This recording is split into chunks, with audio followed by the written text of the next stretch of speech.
ഞാൻ കർത്താവിനെ സ്തോത്രം ചെയ്യുന്നു.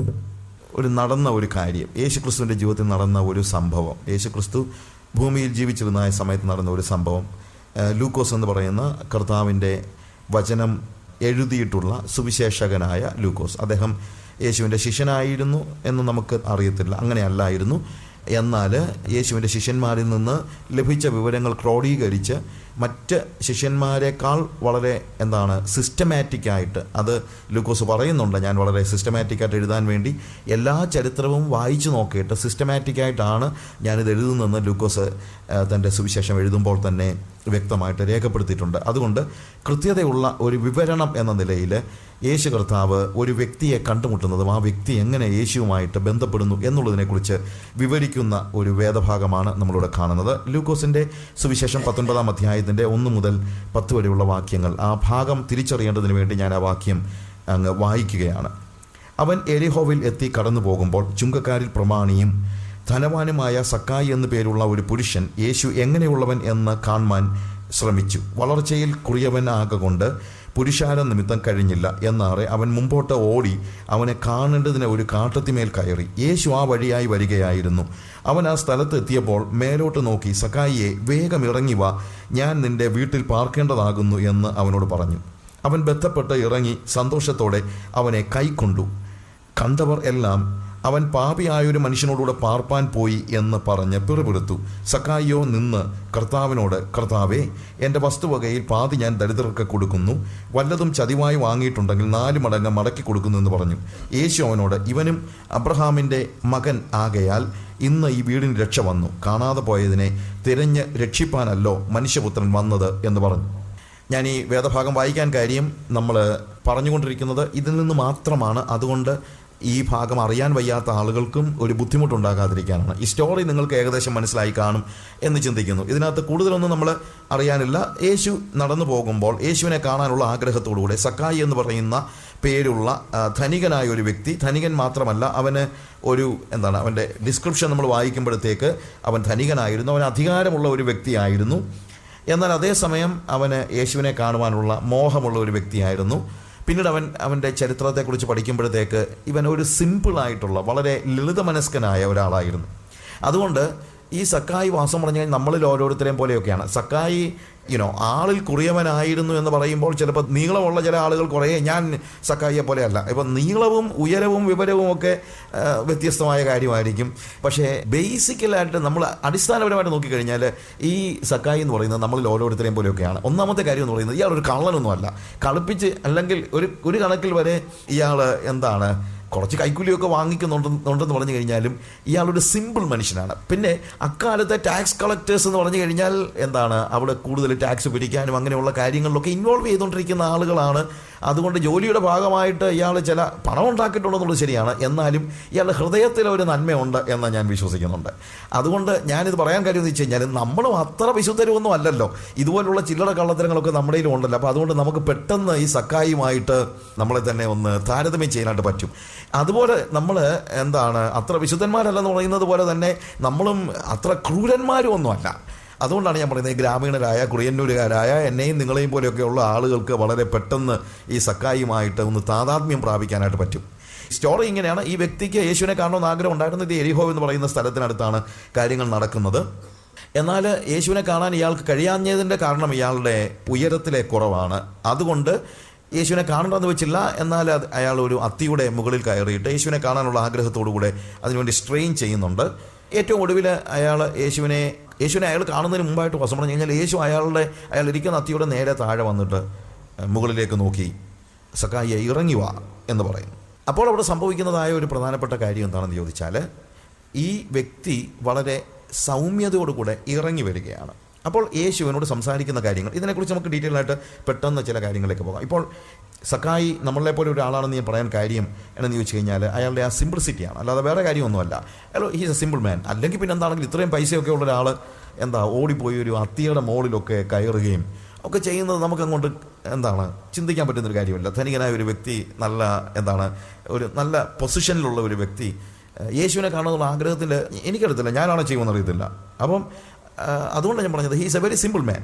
അപ്പോൾ ഇവിടെ പറഞ്ഞിരിക്കുന്ന കാര്യം, അവൻ എരിഹോവിൽ എത്തി കടന്നു പോകുമ്പോൾ, ശരിക്കും ഈ എരിഹോ എന്ന് പറയുന്നത് പഴയ നിയമത്തിലെ ചരിത്രം അറിയാവുന്ന ആളുകൾക്കറിയാം, അത് ഒരു ശപിക്കപ്പെട്ട നഗരമായിട്ടാണ് കണക്കാക്കപ്പെട്ടിരുന്നത്. എരിഹോ എന്ന് പറയുന്ന സ്ഥലമാണ് ശരിക്കും ഇസ്രായേൽ മക്കൾ കനാൻ നാട്ടിലേക്ക് പ്രവേശിക്കുമ്പോൾ അവിടെ ആദ്യം അവർ കീഴടക്കുന്നതായ നഗരമാണ് എരിഹോ പട്ടണം. അപ്പോൾ ഈ പട്ടണം അവർ കീഴടക്കി കഴിഞ്ഞിട്ട് അതിന് നേതൃത്വം കൊടുത്തതായ യോശുവ എന്ന അവരുടെ സേനാനായകൻ, അല്ലെങ്കിൽ ദൈവം ഏൽപ്പിച്ച ഈ ജനത്തെ നയിക്കാനായിട്ട് ദൈവം ഏൽപ്പിച്ചതായ യോശുവ എന്ന് പറയുന്ന വ്യക്തി ഈ എരിഹോ പട്ടണത്തെ ശരിക്കും പറഞ്ഞാൽ ശപിക്കുകയാണ്. എന്നിട്ട് പറയാണ്, ഇത് പണിയാൻ ആഗ്രഹിക്കുന്ന ആളുകൾ, അതിനുവേണ്ടി പരിശ്രമിക്കുന്ന ആളുകളുടെ അതിൻ്റെ അടിസ്ഥാനം ഇടുമ്പോൾ അവൻ്റെ മൂത്ത മകൻ നഷ്ടപ്പെടും, അത് കഴിഞ്ഞ് പണിയുമ്പോൾ കട്ടളവാതിൽ വെക്കുമ്പോൾ അടുത്ത മകൻ നഷ്ടപ്പെടും. ഈ ഒരു ശാപ നഗരമാണ്, അഥവാ ശപിക്കപ്പെട്ട ഒരു നഗരമാണ് ശരിക്കും പറഞ്ഞു കഴിഞ്ഞാൽ എരിഹോ പട്ടണം എന്ന് പറയുന്നത്. എന്നാൽ ആ ശപിക്കപ്പെട്ട പട്ടണത്തിലേക്ക് യേശു വരാനായിട്ട് മനസ്സ് കാണിച്ചു എന്നുള്ളത് എന്നെ ഒത്തിരി ആലോചിപ്പിച്ചിട്ടുണ്ട്, ചിന്തിപ്പിച്ചിട്ടുണ്ട്. അതായത് നമ്മളൊക്കെ എന്ന് പറഞ്ഞു കഴിഞ്ഞാൽ പല സമയത്തും എത്രയും മെച്ചപ്പെട്ട സ്ഥലത്ത്, എത്രയും നമ്മൾ പോകാനൊക്കെ ആഗ്രഹിക്കുന്നതും വിശുദ്ധമായ സ്ഥലത്ത്. അതുകൊണ്ടാണ് നമ്മൾ ഈ ഹോളി ലാൻഡ്സിൻ്റെ ടൂറിനൊക്കെ ഇത്രയും ആൾക്കാരെ കിട്ടുന്നതിൻ്റെ കാര്യം എന്താണ്? നമ്മളെപ്പോഴും വിശുദ്ധ നഗരങ്ങളിലേക്കൊക്കെ പോകാനാണ് നമ്മളുടെ എല്ലാം ആഗ്രഹം എന്ന് പറയുന്നത്. അല്ലാതെ ശപിക്കപ്പെട്ട സ്ഥലങ്ങളിലേക്ക് പോകാനൊന്നും നമുക്ക് വലിയ ആഗ്രഹമില്ല. പക്ഷേ യേശുവിൻ്റെ പ്രത്യേകത എന്ന് പറഞ്ഞു കഴിഞ്ഞാൽ അവൻ യെരുശലേമിലേക്ക് പോകുന്ന അതേ മനോഭാവത്തോടു കൂടെ തന്നെ ഈ ശപിക്കപ്പെട്ട യെരുശലേമിലേക്ക് അവൻ പോകുന്നുണ്ട്. എന്ന് തന്നെയല്ല, യേശുവിൻ്റെ കാലഘട്ടത്തിൽ യഹൂദന്മാരായ ആളുകൾ ശരിക്കും പോകാൻ ഇഷ്ടപ്പെടാത്ത പല സ്ഥലങ്ങളിലേക്ക് യേശു പോയതായിട്ട് നമ്മൾ കാണുന്നുണ്ട്. അതുപോലെ പല ജനങ്ങളുടെ ഇടയിലേക്ക്, അതായത് സ്വാഭാവികമായി സാധാരണക്കാർക്കൊന്നും പോകാൻ ഇഷ്ടമില്ലാത്ത സ്ഥലങ്ങളിലാണ് യേശു പോകാനായിട്ട് പരിശ്രമിക്കുന്നത്. ഇപ്പോൾ ശമരിയാക്കാരുടെ കാര്യം തന്നെ യോഹന്നാൻ്റെ സുവിശേഷം 4-ാം അധ്യായം വായിക്കുമ്പോഴത്തേക്ക്, ഞാൻ ഭാഗങ്ങൾ വായിക്കുന്നില്ല, അവിടെ പറയുന്നൊരു കാര്യമുണ്ട്, ശമരിയയിൽ കൂടെ പോകാനായിട്ട് ഒരു യഹൂദന് ഇഷ്ടമില്ല. കാര്യം ആ ജനങ്ങൾ എന്ന് പറയുന്നത് ഒരു താണജാതിക്കാരായിട്ടാണ് അവർ കണക്കാക്കിയിരുന്നത്. അപ്പോൾ യഹൂദന്മാർ അവരെ താഴോട്ട് നോക്കിക്കൊണ്ടിരുന്നതായ സമയത്ത് ശമരിയയിലൂടെ പോകാൻ ഒരാൾക്ക് ഇഷ്ടമില്ലാത്തതായ ഒരു സന്ദർഭത്തിൽ യേശു ശമരിയയിലൂടെ കടന്നു പോകാനായിട്ട് ഇഷ്ടപ്പെടുകയാണ്. എന്ന് തന്നെയല്ല, ആ ശമരിയയിലുള്ള ഏറ്റവും ശപിക്കപ്പെട്ട, അല്ലെങ്കിൽ ഏറ്റവും പാപിനി എന്ന് ആളുകൾ മുദ്ര കുത്തിയതായ ഒരു സ്ത്രീയെ അവളുടെ ജീവിതത്തിന് ഒരു വ്യതിയാനം വരുത്തുന്നതിന്, രൂപാന്തരം വരുത്തുന്നതിന്, അവളെ വിശുദ്ധ സ്ത്രീ ആക്കുന്നതിന് വേണ്ടിയുള്ള ആ ഉപദേശങ്ങൾ നൽകുന്നതിന്, ജീവൻ നൽകുന്നതിന്, ആരാധനയുടെ മാഹാത്മ്യയോടെ പറഞ്ഞ് മനസ്സിലാക്കുന്നതിനൊക്കെ യേശു കർത്താവ് പരിശ്രമിക്കുന്നുണ്ട്. അപ്പോൾ യേശുവിൻ്റെ പ്രത്യേകത എന്ന് പറയുന്നത്, നമ്മളൊക്കെ ചിന്തിക്കുന്നത് പോലെ വിശുദ്ധന്മാരായിട്ട് കുഴപ്പമില്ലാതെ നല്ല ആളുകളായിട്ട് പള്ളിഭക്തന്മാരായിട്ട് നടക്കുന്ന ആളുകളുടെ അടുത്തോട്ട് ചെല്ലുന്നതല്ല. അതിനേക്കാൾ ഉപരി ഒരു പക്ഷേ യേശു താൻ ഭൂമിയിൽ ജീവിച്ചിരുന്ന സമയത്ത് പോയിക്കൊണ്ടിരുന്നതെല്ലാം അശുദ്ധം എന്ന് നമ്മൾ ചിന്തിച്ചിരുന്നതായ ആളുകളുടെ ഇടയിലേക്കും അവർ താമസിക്കുന്ന പട്ടണങ്ങളിലേക്കുമൊക്കെയാണ് പോയിക്കൊണ്ടിരുന്നത്. നമ്മുടെ കൺസെപ്റ്റിന് നേരെ വിപരീതമാണ്. നമ്മുടെ ഇന്ത്യൻ കൺസെപ്റ്റ് അനുസരിച്ചാണെങ്കിലും ദൈവം ഒരു സെപ്പറേറ്റഡ് ആയിട്ട് മാറി നിൽക്കുന്ന ഒരു ദൈവത്തെയാണ് നമ്മൾ പലപ്പോഴും കണ്ടിട്ടുള്ളത്. അത് നമ്മുടെ മനസ്സിൽ, അല്ലെ, ഈസ്റ്റേൺ മൈൻഡിലെ ഒരു പ്രത്യേകതയാണ്. ദൈവം എന്ന് പറഞ്ഞു കഴിഞ്ഞാൽ വലിയ വിശുദ്ധനാണ്, അതുകൊണ്ട് ദൈവം ആരുടെ അടുത്തോട്ട് പോകത്തില്ല.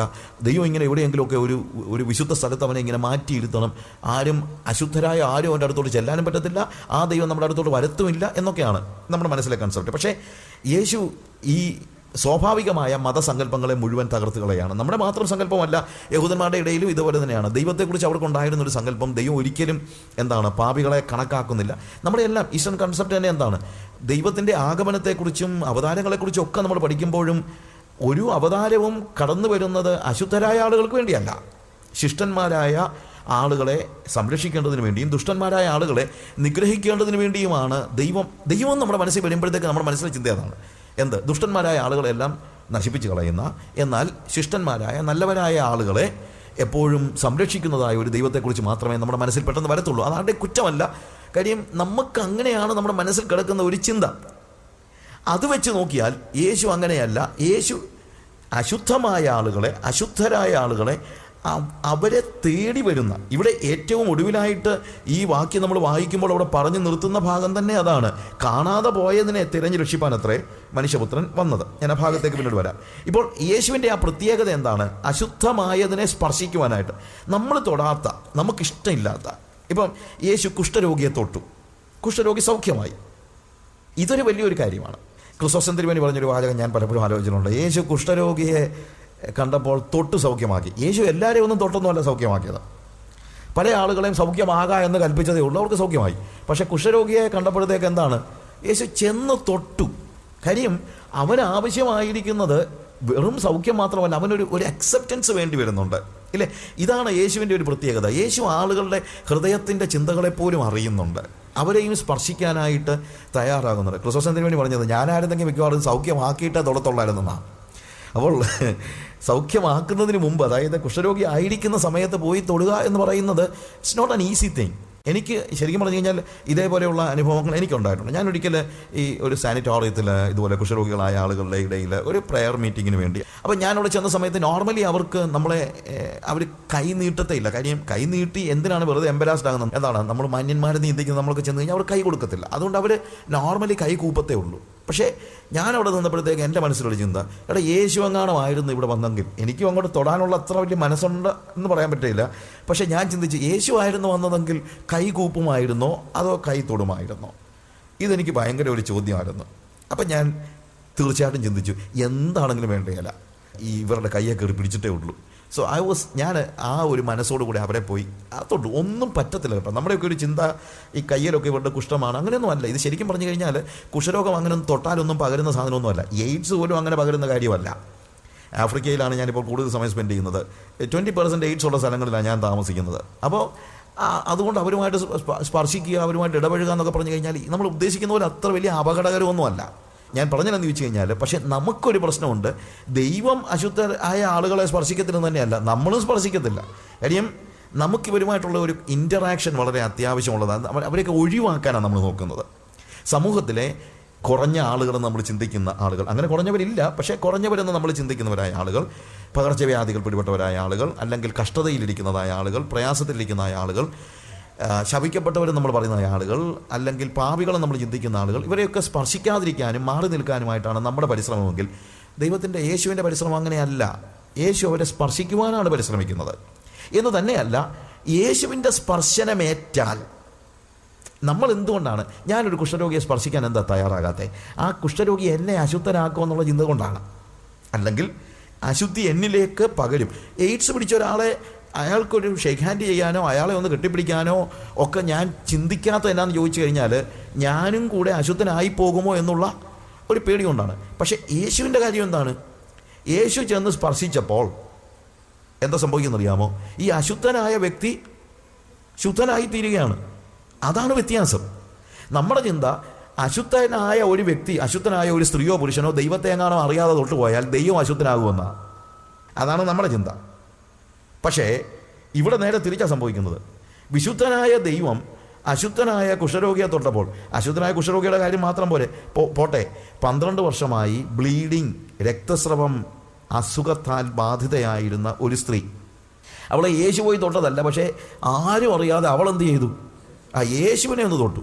പക്ഷെ എന്താ സംഭവിച്ചത്? യേശുവിൻ്റെ സ്പർശനം അവൾക്ക് ഉണ്ടായ അതേ സന്ദർഭത്തിൽ അവളുടെ രോഗം മാറുകയാണ്, അവൾ ശുദ്ധയായി തീരുകയാണ്.